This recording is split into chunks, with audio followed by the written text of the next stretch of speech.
नमस्कार. Cooking time मराठीमध्ये सर्वांचे मनापासून स्वागत. आज मी झटपट तयार होणारी नाश्त्याची रेसिपी शेअर केलेली आहे. म्हणजेच रव्याचे व पोह्यांचे अप्पे कसे बनवायचे ते दाखविणार आहे. तर चॅनलवरती तुम्ही नवीन असाल व तुम्हाला माझ्या रेसिपीज आवडत असतील तर चॅनलला नक्की सबस्क्राईब करा. तर हे अप्पे अतिशय झटपट तयार होतात. मुलांच्या डब्यासाठी तुम्ही देऊ शकता किंवा नाश्त्यासाठी बनवू शकता. सोबतच मी इथे चटणीची रेसिपी देखील शेअर केलेली आहे. रेसिपी बनवायला फार वेळ लागत नाही, खूप झटपट तयार होते. तर इथे पहा, अप्पे जाळीदार छान तयार झाले आहेत. रेसिपीला सुरुवात करूया. सर्वप्रथम इथं मी 1 वाटी पोहे घेतलेले आहेत. आपण रोजचे कांदे पोहे करतो तेच पोहे आहेत. आता पोहे आपल्याला स्वच्छ धुवून घ्यायचे आहेत व यामध्ये थोडंसं पाणी घालायचं आहे. खूप जास्त पाणी घालायचं नाही. पोहे आपण 10 ते 15 मिनिटं भिजवून घेणार आहोत व लगेचच त्याच वाटीने मी रवा घेतला आहे. रवा आपल्याला बारीक मोठा कुठलाही घेतला तरी देखील चालेल. आता रव्यामध्ये पण मी पाणी घालणार आहे. तर सेम त्याच वाटीने मी पाऊण वाटी पाणी घेतलं आहे व रवा पण आपण 10 ते 15 मिनिटं भिजवण्यासाठी ठेवणार आहोत. तुम्ही यापेक्षा जास्त वेळ ठेवलात तरी देखील चालेल.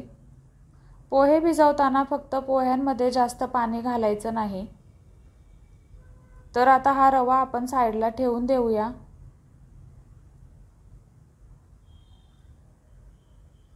आता यानंतर चटणी करून घेऊया. तर चटणी बनवण्यासाठी मी 1 वाटी डाळवं घेतला आहे. वाटी मध्यम आकाराची आहे, मध्यम छोटी आहे. त्यानंतर सेम त्याच वाटीने मी शेंगदाणे घेतले आहेत. शेंगदाणे आपल्याला खरपूस भाजलेले घ्यायचे आहेत. त्यानंतर सेम त्याच वाटीने मी सुकं खोबरं घेतलं आहे. तुम्हाला हवं असेल तर तुम्ही इथे ओला नारळ देखील वापरू शकता. त्यानंतर 5 ते 6 लसणाच्या पाकळ्या घेतल्या आहेत. 1 इंच आलं घ्यायचं आहे. यानंतर 2 चमचे बेडगी मिरची पावडर घेतली आहे. बेडगी मिरची पावडरमुळे याला कलर छान येतो. आता चवीनुसार यामध्ये घालायचं आहे मीठ. मीठ घातल्यानंतर यामध्ये घालायचे आहे 1 चमचा साखर. तुम्ही इथे गूळ देखील वापरू शकता. आता याला चांगलं बारीक वाटून घ्यायचं आहे. चटणी तुम्हाला किती पातळ किती घट्ट हवी आहे त्यानुसार पाणी घाला. आता चटणीला फोडणी देऊन घेऊया. 1 चमचा मोहरी घातली आहे. कडकडीत तेल गरम करून घ्यायचं आहे. त्यानंतर अर्धा चमचा जिरं, त्यानंतर थोडंसं हिंग घातलं आहे. थोडेसे तीळ घातले आहेत व थोडीशी कढीपत्त्याची पानं घालायची आहेत व ही चुरचुरीत फोडणी आपण चटणीमध्ये ओतून घेऊया. आता यानंतर पोहे छान भिजले आहेत. रवा पण छान भिजला गेला आहे. रवा भिजवताना निदान 10 ते 15 मिनिटं वेळ देणं गरजेचं आहे. यामुळे रवा छान फुलला जातो. आता सगळ्यात अगोदर मिक्सरला आपण रवा बारीक करून घेणार आहोत. तर खूप जास्त पाणी रव्यामध्ये घालायचं नाही. थोडंसंच पाणी घालून मिक्सरला फिरून घ्यायचं आहे. तर पहा, अशा पद्धतीने बारीक करून घ्यायचं आहे. यानंतर लगेचच पोहे बारीक करून घेणार आहोत.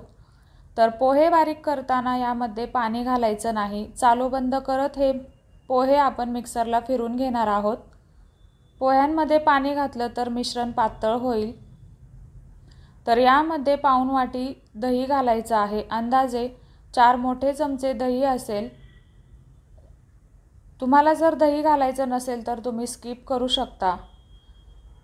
आता रव्याचं व पोह्याचं मिश्रण छान एकजीव करून घेऊया. यामधल्या सगळ्या गाठी आपल्याला मोडून घ्यायच्या आहेत. घेतलेल्या रव्याचं व पोह्यांचं वजनी प्रमाण प्रत्येकी 200-200 ग्राम इतकं आहे. तर आता मिश्रणामध्ये आपण घालणार आहोत कांदा. तर मध्यम आकाराचा कांदा बारीक कट करून घालायचा आहे. त्यानंतर 1 छोटा टोमॅटो घालायचा आहे. टोमॅटो आपल्याला पिकलेला घ्यायचा आहे. त्यानंतर 1 हिरवी मिरची घालायची आहे. जर मुलं हे अप्पे खाणार असतील लहान तर तुम्ही यामध्ये मिरची स्किप करू शकता. त्यानंतर कढीपत्त्याची थोडीशी पानं कट करून घेतली आहेत. तुम्ही याऐवजी कोथिंबीर वापरू शकता. आता यामध्ये घालायचं आहे चवीनुसार मीठ. यानंतर यामध्ये मी वापरणार आहे इनो.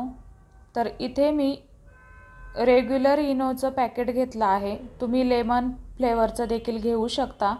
इनो घातल्यानंतर आता हे मिश्रण आपल्याला चांगलं फेटून घ्यायचं आहे व नंतर आपल्याला गॅसवरती आप्पे पात्र गरम करायला ठेवायचं आहे. आप्पे पात्रांमध्ये थोडंसं तेल घालायचं आहे. हे आप्पे पात्र माझं निर्लेपचं आहे, त्यामुळे याला खूप जास्त तेलाची गरज लागत नाही. तर यामध्ये मी थोडंसं तीळ घातलं आहे, ऐच्छिक आहे.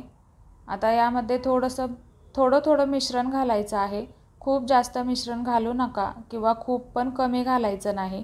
मिश्रण घातल्यानंतर आता हे आपण 10 मिनिटे असंच मध्यम गॅसवरती आप्पे आपल्याला वाफवून घ्यायचे आहेत. तर 10 मिनिटे झाली आहेत. याच्या बाजू पलटी करून घेऊया. त्या अगोदर यावरती थोडं तेल सोडायचं आहे. तुम्हाला आवडत असल्यास तुम्ही यावरती तूप देखील सोडू शकता. तर गॅस आपल्याला मध्यमच ठेवायचा आहे. खूप हाय फ्लेमवरती ठेवू नका, नाहीतर आप्पे करपतील. तर सगळ्यात अगोदर मधले आप्पे आपल्याला हलवून घ्यायचे आहेत, कारण ते लवकर शिजले जातात किंवा वाफवले जातात. तर पलटी केल्यानंतर परत याला आपल्याला 9 ते 10 मिनिटं छान खरपूस असं शिजून घ्यायचं आहे किंवा वाफवून घ्यायचं आहे. तर सेकंड बॅच पण मी यामध्ये सोडली आहे. तर अशा प्रकारे सगळे आप्पे तयार करून घ्यायचे आहेत. तर आप्पे बनवताना पोह्याचं व रव्याचं मिश्रण खूप जास्त पातळ ठेवायचं नाही किंवा खूप जास्त घट्ट ठेवू नका. मिश्रण पातळ झालं तर आप्पे चपटे होतील, हवे तसे फुलले जात नाही. तर आप्पे बनवताना ही एक गोष्ट तुम्हाला लक्षात ठेवायची आहे. व यामध्ये तुम्हाला दही वापरायचं नसेल तर नाही वापरलं तरी देखील चालेल.